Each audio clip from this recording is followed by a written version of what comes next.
ഭാവന faith ഹോമിലെ തെങ്ങ്. ഞാൻ ഒരു തെങ്ങ് പണ്ട് ഒരു ആരാധനാലയത്തിന്റെ മുറ്റത്ത് കുഞ്ഞുപദേശി എന്നെ നട്ടു. പലരുടെയും തലോടലും പരിപാലനവും ഏറ്റ് ഞാൻ വളർന്നു.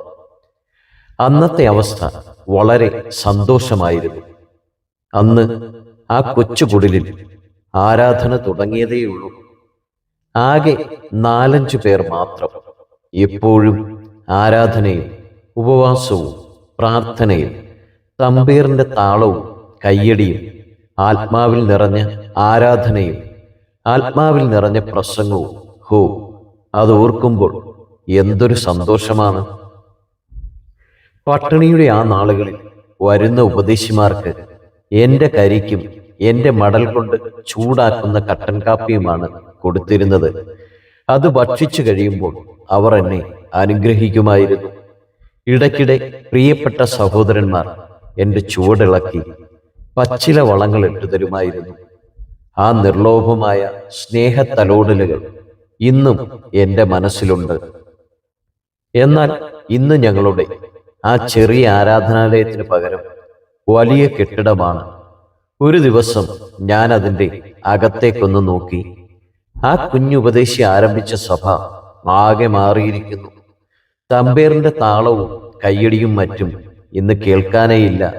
പകരം തമ്പേറുകൊണ്ടുള്ള അടിയും പിടിച്ചുപറിയും ഗൂഢാലോചനകളും ഒക്കെയായി ആരാധനയ്ക്ക് പകരം കമ്മിറ്റി മീറ്റിങ്ങുകളും വേറെയൊക്കെയുമായി പല സ്വരങ്ങൾ ഉയർന്നു പൊങ്ങി.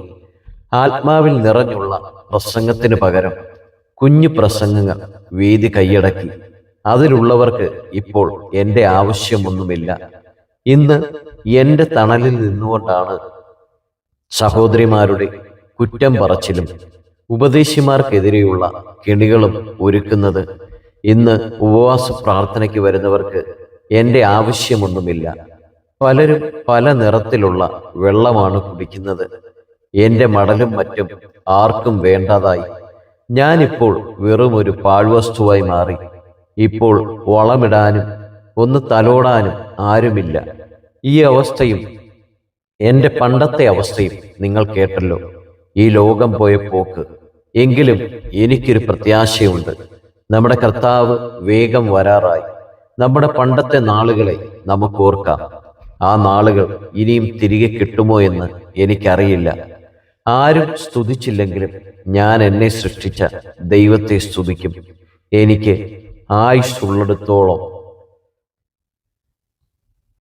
ഇതുവരെയും വീഡിയോ കണ്ടിരുന്ന എല്ലാവരെയും ദൈവം അനുഗ്രഹിക്കട്ടെ. നിങ്ങൾ ആദ്യമായിട്ടാണ് ഈ ചാനൽ കാണുന്നതെങ്കിൽ സബ്സ്ക്രൈബ് ചെയ്യുവാനും ഷെയർ ചെയ്യുവാനും ദൈവനാമത്തിൽ ഓർപ്പിക്കുന്നു.